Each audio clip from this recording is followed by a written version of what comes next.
Vamos então, meus irmãos, à palavra do Senhor no Evangelho de Mateus, capítulo 23.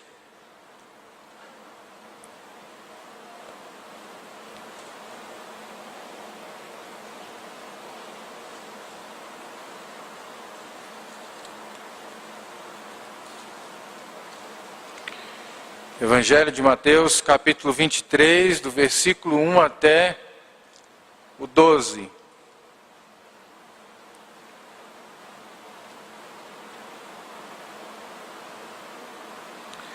Mateus 23, de 1 a 12.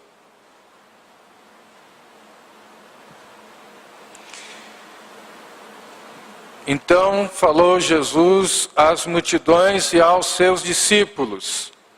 Na cadeira de Moisés se assentaram os escribas e os fariseus. Fazei e guardai, pois, tudo quanto eles vos disserem. Porém, não os imiteis nas suas obras, porque dizem e não fazem. Atam fardos pesados e difíceis de carregar, e os põem sobre os ombros dos homens. Entretanto, eles mesmos nem com um dedo querem movê-los. Praticam, porém, todas as suas obras com o fim de serem vistos dos homens, pois alargam os seus filactérios e alongam as suas franjas. Amam o primeiro lugar nos banquetes e as primeiras cadeiras nas sinagogas, as saudações nas praças e os serem chamados mestres pelos homens. Vós, porém, não sereis chamados mestres, porque um só é vosso mestre, e vós todos sois irmãos. A ninguém sobre a terra chameis vosso Pai, porque só um é vosso Pai, aquele que está nos céus. Nem sereis chamados guias, porque um só é vosso guia, o Cristo. Mas o maior dentre vós será vosso servo. Quem a si mesmo se exaltar será humilhado, e quem a si mesmo se humilhar será exaltado. Vamos orar mais uma vez, suplicando iluminação do Senhor, suplicando a ação do Espírito Santo sobre as nossas vidas, para que possamos acolher a palavra de Deus em nosso coração e aplicá-la na nossa vida. Querido Deus, mais uma vez nós recorremos a Ti, nos refugiamos no Senhor, buscamos o Teu auxílio, buscamos a orientação do Senhor. Pedimos a Ti, ó Santo Espírito, que quebrante o nosso coração. Se há em nós, ó Deus, algumas áreas, e por certo há, que precisam ser reparadas, ó Deus, que a Tua palavra possa fazê-lo, Senhor.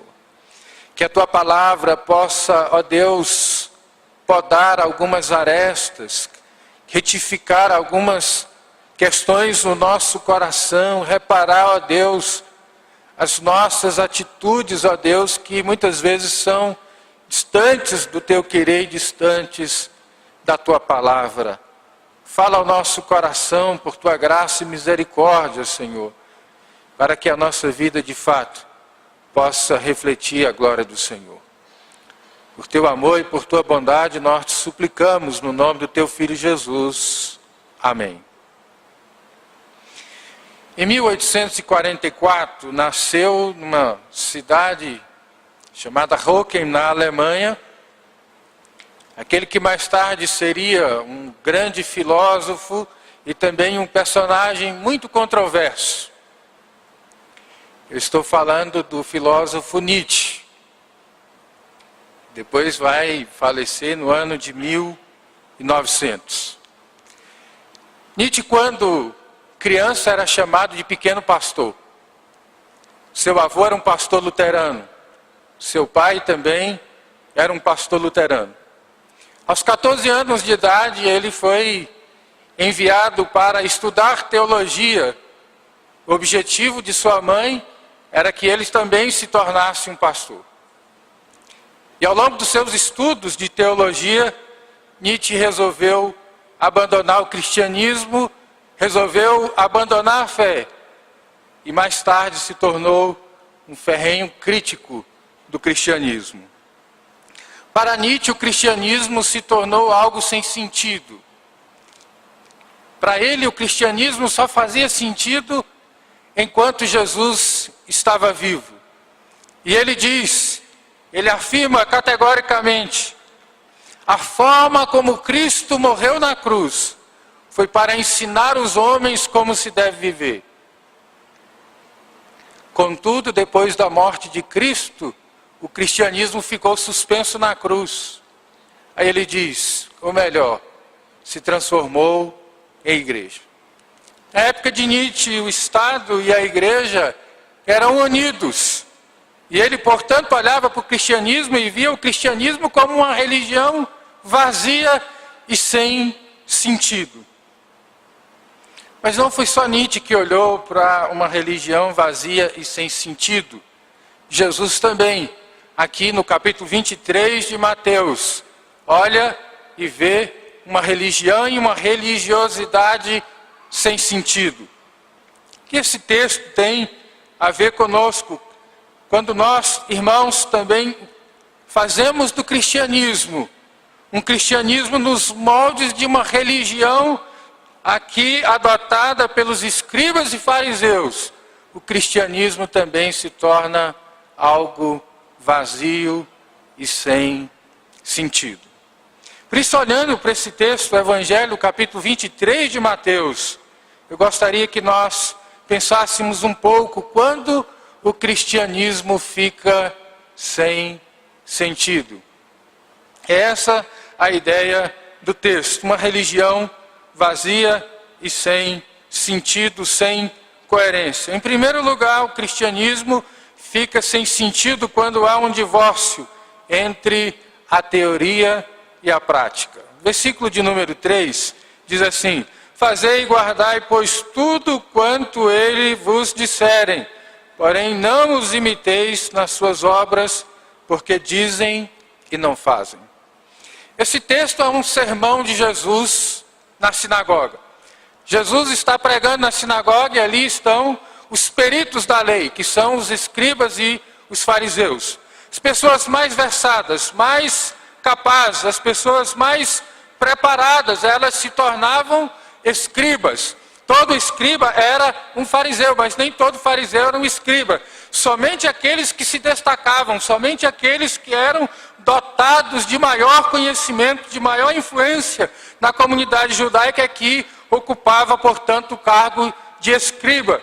Eles eram conhecedores, peritos da lei, pessoas responsáveis pela lei judaica. E aqui Jesus então diz que eles eram pessoas coerentes na sua fala, coerentes no seu ensino, ensinavam uma boa teologia, mas essa teologia que eles ensinavam ficava apenas da boca para fora.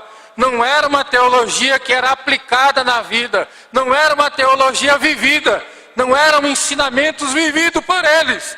Por isso Jesus diz, olha, não tem sentido algum falar da palavra de Deus e não vivê-la.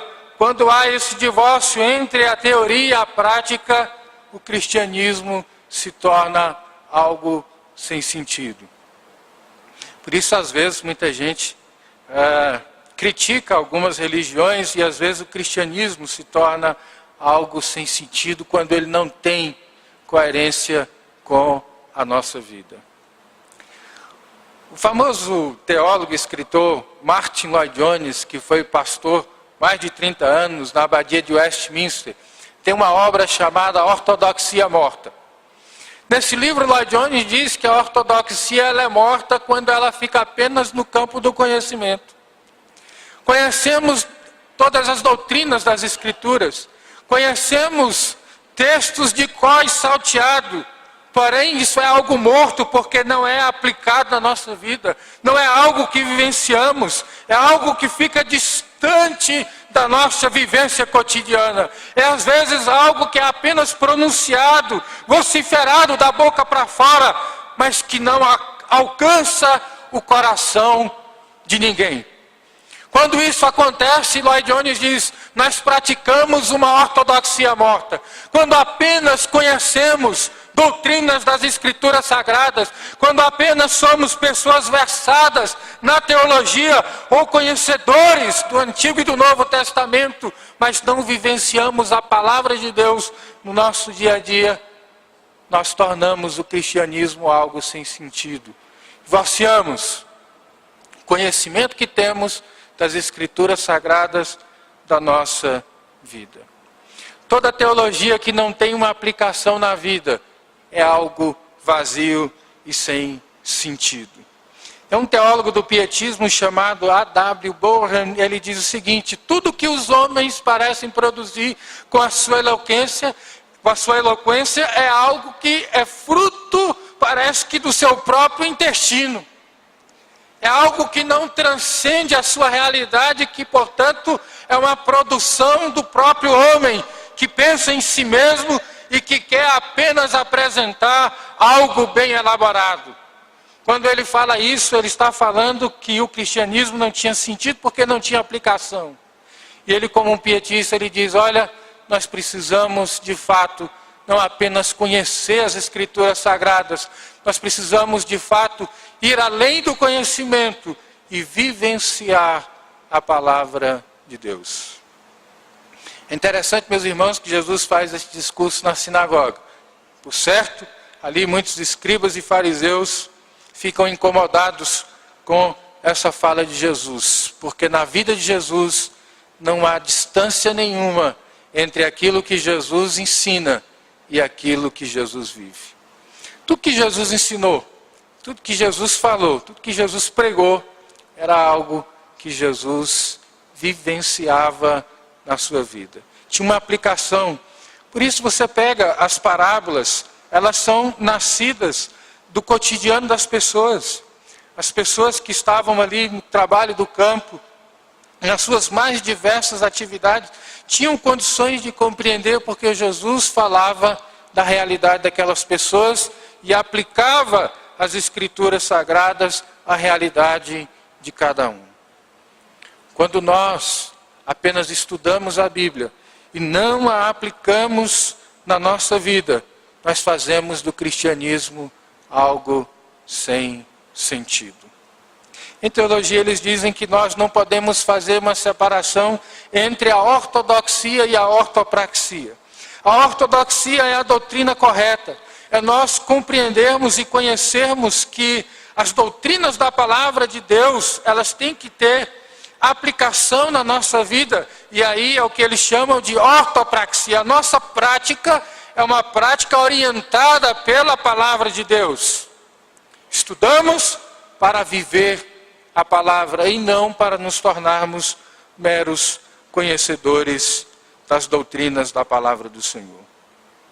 Por isso Jesus diz, olha, fica sem sentido, fica algo sem coerência quando nós falamos, mas não vivemos. Se tem uma coisa que desautoriza o discurso de qualquer pregador, é quando ele prega algo que ele não vive. Tive um professor de teologia bíblica, uma pessoa de uma mente brilhante. E ele humildemente levava para a sala o texto em hebraico e em grego. Porque ele lia com fluência hebraico e grego. E uma vez na sala ele disse o seguinte, olha, tem algumas coisas que eu não prego. Não é porque eu não tenho condições de pregá-las. Eu tenho condições, estudei para isso. Tenho condições de interpretar e de ler para vocês as escrituras no original, tanto no hebraico quanto também no grego. Mas tem algumas coisas que eu não prego, porque eu ainda não vivo. E se eu pregar aquilo que eu não vivo, eu me torno um escriba e um fariseu. Nós temos que pregar aquilo que nós vivemos. O cristianismo existe para ser vivido. A palavra de Deus veio até nós, não para que apenas a conhecêssemos teoricamente, mas para que a vivêssemos na nossa vida, nos nossos relacionamentos e em tudo aquilo que fazemos. Precisamos ter uma vida orientada pela palavra do Senhor. primeiro lugar, o cristianismo fica sem sentido quando há esse divórcio entre a teoria e a prática. Mas, em segundo lugar, o cristianismo fica sem sentido quando ele se torna um amontoado de regras opressoras.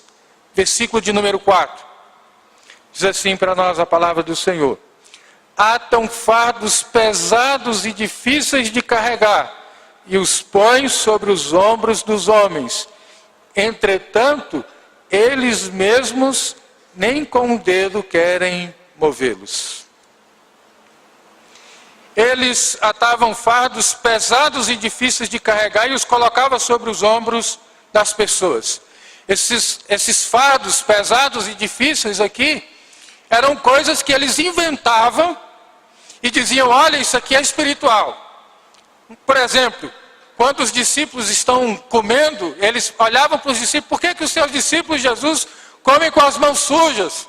Eles inventaram que comer com as mãos, lavar as mãos para comer, era sinal de santidade. Era um símbolo de purificação, mas nós não encontramos isso nas Escrituras Sagradas. Então eles inventavam regras, eles inventavam preceitos, eles inventavam mandamentos e diziam que aquilo era mandamento de Deus e que as pessoas deviam fazer. Eram cargas pesadas colocadas sobre os ombros dos outros, mas eles mesmos se negavam até mesmo com o dedo querer mover essas cargas. Eles mesmos não queriam viver. Eles se tornavam, na verdade, aqui, opressores, colocando peso sobre as costas dos homens. Eu não sei quem de vocês já leu O Peregrino ou assistiu o filme, que é um clássico e que foi escrito por John Bunyan. O Peregrino narra a história do cristão, mas a jornada do peregrino é muito interessante, porque ele tem um sonho com a cidade celeste e ele está em busca dessa cidade celeste, mas há um grande fardo sobre as suas costas. No filme, há uma grande mochila pesada sobre as costas do cristão.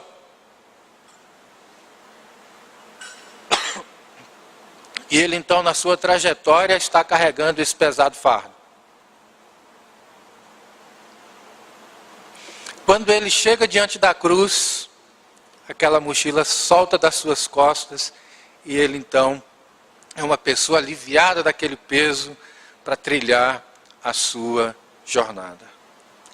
Olha o contraste que há, meus irmãos, entre esses preceitos e os preceitos de Cristo.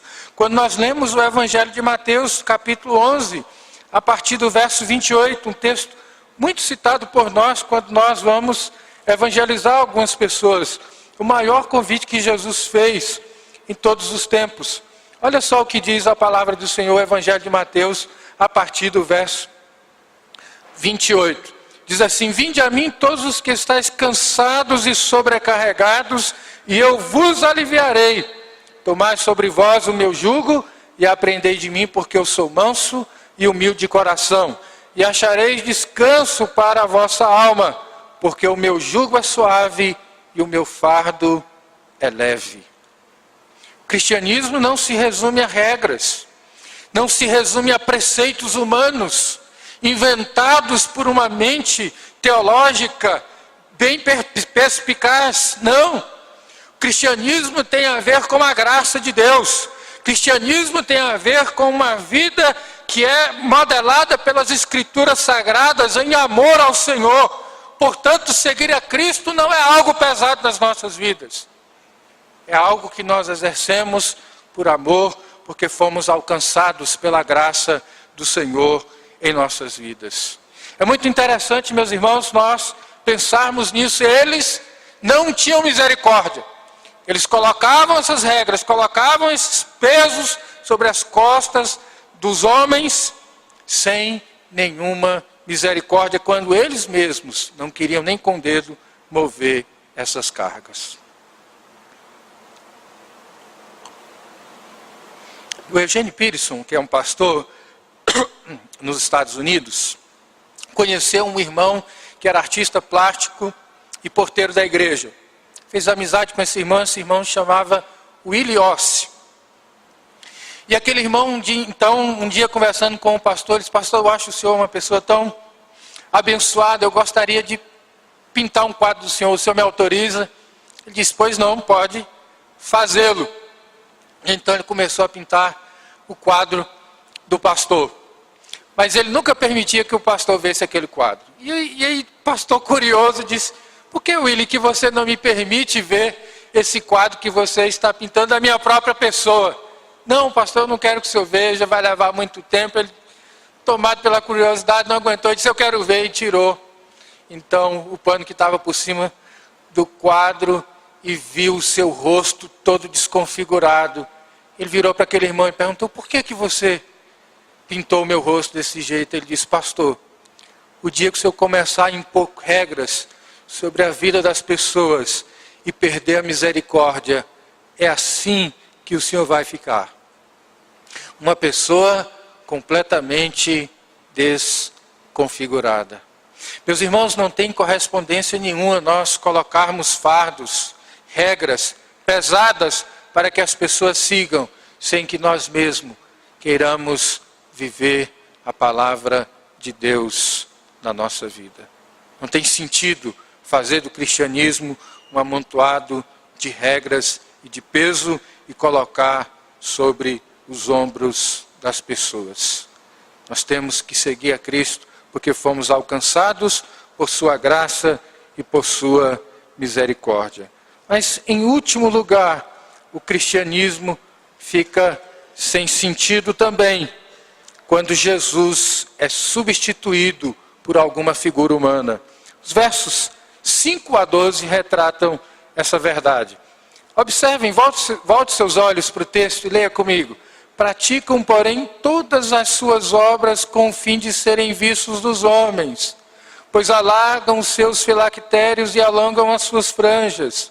Amam o primeiro lugar nos banquetes e as primeiras cadeiras nas sinagogas, as saudações nas praças e os serem chamados mestres pelos homens.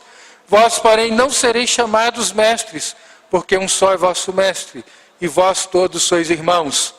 A ninguém sobre a terra chameis vosso Pai, porque só um é vosso Pai, aquele que está nos céus. Nem sereis chamados guias, porque um só é vosso guia, o Cristo. Mas o maior dentre vós será vosso servo. Quem a si mesmo se exaltar será humilhado, e quem a si mesmo se humilhar será exaltado. Eles trabalhavam e queriam demonstrar a sua devoção e a sua piedade com uma motivação errada. Eles queriam ser vistos pelos homens, eles queriam ser aplaudidos, eles queriam ser o foco da atenção. Eles queriam, como diz o pessoal às vezes ironicamente falando, ser o último biscoito da lata. Que as pessoas os vissem, os visualizassem, e eles então alargavam os seus filactérios e alongavam as suas franjas. O que é isso? Era a roupa que essas pessoas vestiam. Nessas roupas, elas tinham caixas onde eles colocavam versículos bíblicos, e eles aumentavam isso, eles avolumavam isso, porque eles amavam os primeiros lugares nos banquetes e as primeiras cadeiras. Quem já viu uma sinagoga, pelo menos alguma vez, eu não sei se alguém aqui já viu, mas a sinagoga ela tem a disposição dos bancos assim e também na lateral. Mas aqueles que ocupavam os primeiros lugares ficavam à semelhança aqui do púlpito, de frente para as pessoas.